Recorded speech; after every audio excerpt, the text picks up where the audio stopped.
नमस्कार। मिक्स ज्ञान सागर में आप सभी का स्वागत करती हूँ।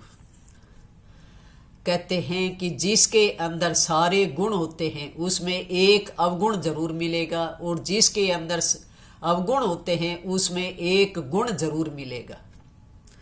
इसी के ही आधारित पर आज मैं आपको एक सुंदर कहानी सुनाऊंगी कि बहू आने के बाद में सास को घर में कैसे रहना चाहिए। क्योंकि जब बहू आ जाती है तो हम बुजुर्ग में आ जाते हैं, बुजुर्ग हो जाते हैं, और उसी हिसाब से आजकल का समय देखते हुए सास को रहना चाहिए। चलो अब कहानी शुरू करती हूँ। अगर कहानी पसंद आए तो दादी माँ की वीडियो लाइक और सब्सक्राइब जरूर करना।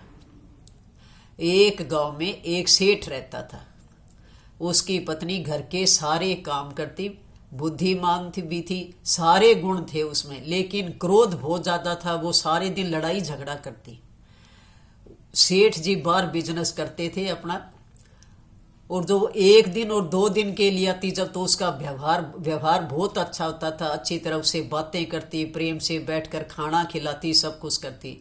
लेकिन जब 10-15 दिन को और कुछ दिन रुकना पड़ जाता सेठ जी को, तो वो सारे दिन झगड़ा करती उससे।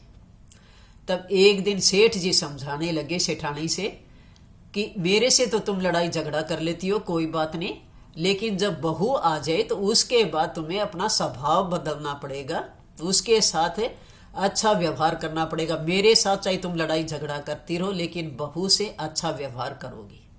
लेकिन सेठानी को इस बात पे गुस्सा आ जाता। मुझे ज्ञान की बातें सिखाने की जरूरत नहीं है, मुझे सब कुछ पता है कैसे रहना है। अगर बहू को आते ही मैं प्यार से बातें करने लगूंगी, उसको टोका टाकी नहीं करूंगी, तो वो तो मेरे सिर पे चढ़ जाएगी, बिल्कुल आजाद हो जाएगी। लेकिन स्वभाव कहते हैं क्या बदलता थोड़े ही है। कुछ समय बाद में घर में बहू आ जाती है, लेकिन सास सारे दिन उससे लड़ाई झगड़ा करती रहती है। लेकिन पति अकेले में उसको बहुत समझाते हैं कि भगवान अपना व्यवहार अच्छा रखो। अब धीरे धीरे समय बीतता जाता है। बहू के ऊपर सारे दिन ताने मारती है। खाना बनाती है तो भोजन पसंद नहीं आता। कहीं बाहर जाती है तो उसको बाहर नहीं जाने देती। मायके जाती है तो मायके जाने के लिए भी टोका टोकी करती है। समय निकलता जाता है। एक दिन क्या होता है, सेठ जी जो है स्वर्ग सिधार जाते हैं और बुढ़िया अकेली रह जाती है। और बहू के साथ फिर भी उसका व्यवहार ऐसा ही रह जाता है। ज्यादा बुजुर्ग होने के बाद भी वैसा ही व्यवहार करती है। अब बहू सोचती है कि मैं कब तक सहन करूंगी, मेरे को न तो कहीं जाने देती, मेरी भी तो अगर कोई जिंदगी होगी। अब खुद इसकी बेटी आती है जो, तो बेटी के साथ तो बड़े प्यार से बातें करती है, उसको कोई काम भी नहीं करने देती। मैं भी तो किसी की बेटी हूँ, मैं भी तो अपना घर बार माँ बाप सब कुछ छोड़ कर आई हूँ, तो अपनी बेटी जैसा ही मेरे साथ भी तो ऐसा ही व्यवहार करना चाहिए। लेकिन अपनी बेटी के साथ तो इतना अच्छा व्यवहार करती है, इतना भेदभाव करती है। अब मैं कितने दिन सहन करूंगी, मुझे भी तो आजादी चाहिए। अब बहू तैयार हो जाती है कि इस बार जब भी मेरे ऊपर गुस्सा करेगी किसी बात पे, उसी दिन जो है मैं भी उसी का बदला जरूर लूंगी। क्योंकि बहू कितने दिन सहन करती। अब क्या होता है, अगले दिन जब बहू भोजन बनाती है तो गलती से थोड़ा सा नमक गिर जाता है। अब गलती तो किसी से भी हो जाती है, इंसान है आखिर, गलती भी हो जाती है। लेकिन छोटी छोटी गलतियों से उसको हमें अनसुना करना पड़ता है। थोड़ा सा नमक ज्यादा होते ही बुढ़िया उसके सिर पे चढ़ जाती है। क्या सब्जी बनाती है, तेरे माँ बाप ने क्या सिखाया, इसमें इतनी नमक और इतनी मिर्चें डाल रखी है, कौन खाएगा इसको। अब बहू को क्या था, कितने दिन बर्दाश्त करती। बुढ़िया का हाथ पकड़ा और घर से निकाल देती है। कहती है जा बुढ़िया, जहां तेरे को अच्छा खाना मिलता है वहीं पर रह ले, जहां तेरी सेवा करे, तेरे को बढ़िया भोजन दे, वहां रह ले। लेकिन बहू ने कोई परवाह नहीं करी और सास को घर से निकाल दिया। जब शाम को बेटा आता है, बेटे को अपनी माँ के स्वभाव का पता था कि तेरी माँ कैसी है। आखिर अपनी पत्नी की भी तो सुननी पड़ती है थोड़ी बहुत है।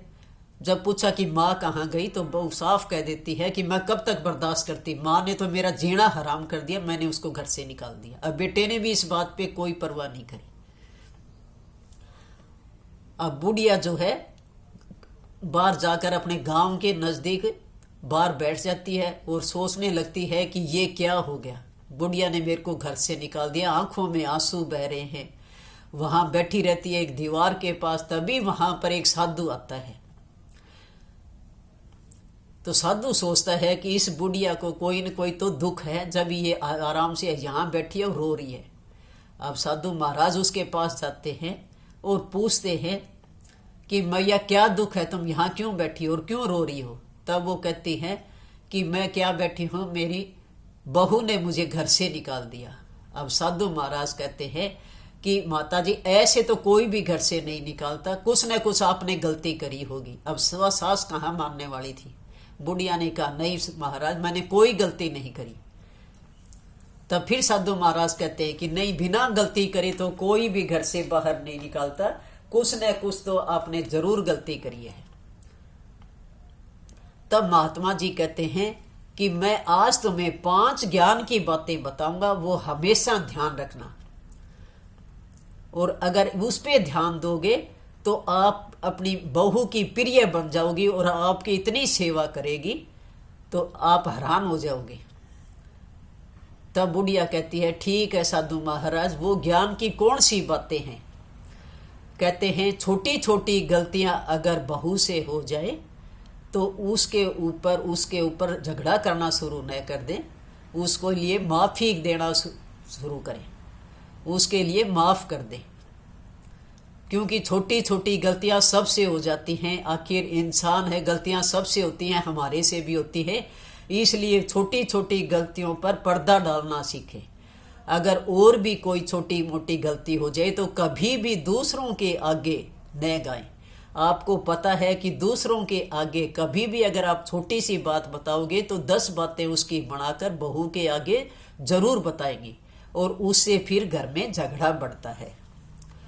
अगर बहू, दूसरी बात है, अगर बहू कभी भी मायके जाने के लिए कहे तो उसको जरूर भेजो, क्योंकि आखिर वो भी तो अपना घर परिवार माँ बाप सबको छोड़कर आती है, उसका भी तो मन करता है घर जाने का, तो उसको जरूर घर भेजो। और उसके मायके वालों की कभी भी बुराई न करें कि क्या है तेरे मायके वालों ने क्या दिया है। तो ऐसी छोटी छोटी बातों पे ही लड़ाई झगड़े होते हैं। हमेशा जो है उसके घर वालों की बड़ाई करें कि आपके घर वाले बहुत अच्छे हैं, आपको बहुत अच्छे संस्कार दिए हैं।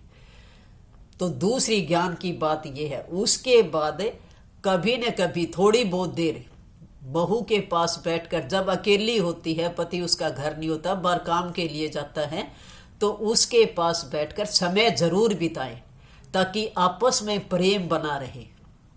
और कोई बात आपस में जब करते हो तो छोटी मोटी बात के लिए सलाह भी जरूर दे सकते हो। अगर बहू पूछती है, कोई कमी दिखे तो उसको प्यार से समझाएं। तीसरी सबसे बड़ी ज्ञान की बात ये है। और जब भी कभी भी अगर पति पत्नी में आपस में झगड़ा हो जाए तो कभी भी अपने बेटे का पक्ष न लें, हमेशा अपनी बहू का पक्ष लें, तो बहू आपसे बहुत खुश होगी। कभी भी बेटे का पक्ष न लें, हमेशा बहू का पक्ष लें। और सबसे लास्ट में, कभी भी कोई भी बात हो, अपने बेटे के आगे या अपने पति के आगे बहू की बुराई न करें। छोटी छोटी बातों पे अगर आप बात बतानी शुरू कर देते हो तो घर में लड़ाई झगड़ा बढ़ता ही बढ़ता है। अगर वो आज़ादी चाहती है, क्योंकि कोई भी हो, आज के समय हर व्यक्ति आज़ादी चाहता है कि मुझे भी कहीं जाने का मौका मिले, बाजार या किसी के घर, तो उसको जरूर मौका दें।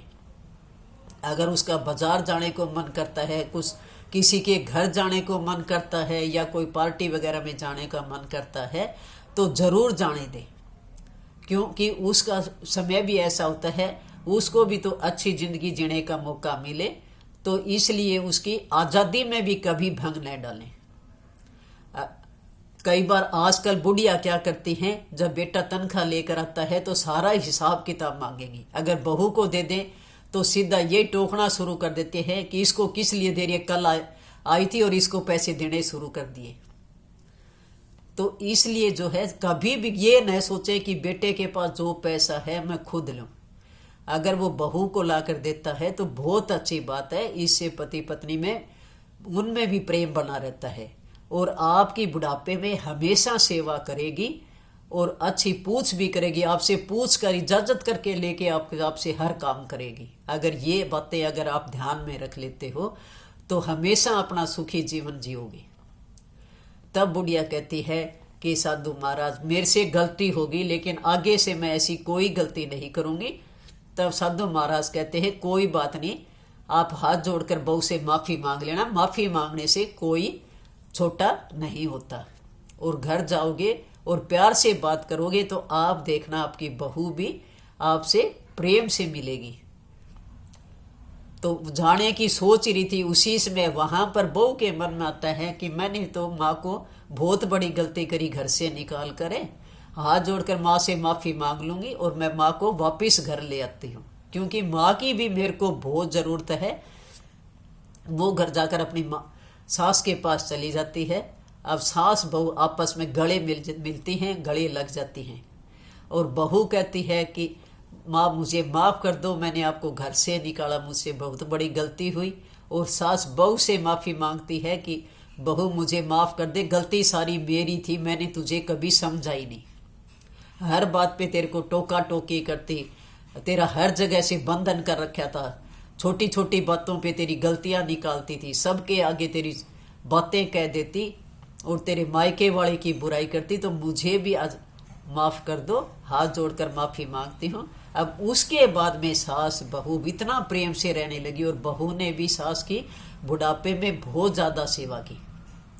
इसलिए कहते हैं कि थोड़ा बहुत अपने बहू आने के बाद में बदलाव जरूर करें, और सारे दिन ये नहीं कि अपनी बेटी का ही पक्ष ले। बहू भी तो जो है आपकी बेटी आपके घर में आई है, वो अपना सब कुछ छोड़ कर आई है, माँ बाप घर परिवार, एक अनजान होती है जब घर में आती है, तो कुछ बातें काम काज के बारे में उसको सिखाएं, और कुछ भी उसका अगर मन करता है तो उसके मन को न मारें, उसको भी थोड़ी बहुत आज़ादी दें। अगर पत्नी के पास बैठकर बातें करती हैं अपने घर परिवार की, तो आपको तो खुश होना चाहिए, किसी के लिए भी आज़ादी में भंग मत डालो। तो ये छोटी छोटी बातों को अगर आप ध्यान में रखोगे तो आपका बुढ़ापा सुख से कटेगा और बहू भी आपकी अच्छी सेवा करेगी। नहीं तो आजकल का समय ऐसा है कि कोई भी जो है आपको पूछेगा ही नहीं अगर छोटी छोटी बात पे करोगे। हमारा समय तो अलग था, लेकिन आज का समय बदल चुका है और समय के अनुसार ही हमें चलना पड़ता है अगर खुश रहना है जिंदगी में। तो हमारा तो ऐसा समय था कि हम तो बंधन में ही रहते थे, घूंघट भी निकालना पड़ता था, और खाना भी जब सास देती थी तभी हम खाना खाते थे, और उसके बाद में हर चीज़ की टोका टोकी होती थी, घर से बाहर भी नहीं निकलने देते थे। लेकिन आज का समय अलग है, उस हिसाब से हमें सारा कुछ करना पड़ता है। हमने तो पहले तो हमारी सास की सुनी थी, सास से डर कर रहते थे, सुबह सास से पहले उठते, घर का सारा काम खुद करते, बहू आने के बाद सास हाथ नहीं लगाती थी। लेकिन मैं कहती हूँ अब तो जो है जब बहू हो तो घर में जितना हो उसके काम में जरूर हाथ बंटाएं। अब मेरे भी 3 बहू हैं, सर्विस करती हैं, और पीछे से मैं सारा घर का काम, बच्चों को भी संभालती हूँ और घर का भी काम संभालती हूँ। इसलिए बहुओं को भी हमेशा जो है अपने सास ससुर की इज्जत करनी चाहिए और उनका हमेशा जो है जो कहते हैं उनका आज्ञा के अनुसार काम भी करना चाहिए, ताकि हमेशा आपस में प्रेम बना रहे। बुजुर्ग आदमी एक घर का ताला होता है, बहुत जरूरत पड़ती है बुजुर्ग आदमी की हर काम के लिए। और आजकल जब सर्विस करती हैं, क्योंकि इतनी महंगाई का टाइम है, सर्विस करती है तो हर बहूओं को जरूरत पड़ती है कि घर में सास हो तो पीछे से कोई चिंता नहीं होती। अगर कोई बाहर का कोई व्यक्ति भी आए या घर में बच्चे भी संभालने हैं, कुछ भी है, तो बुजुर्ग अगर घर में हैं तो वो सब कुछ घर का काम संभाल लेते हैं। इसलिए बहुएं भी अपनी सास ससुर की सेवा करें, इज्जत करें, और सास ससुर भी अपने बहू बेटों की इज्जत करें और उनको पूरी आज़ादी दें। अगर वीडियो पसंद आई हो तो लाइक और सब्सक्राइब जरूर करना और मेरी बात पे भी गौर करना।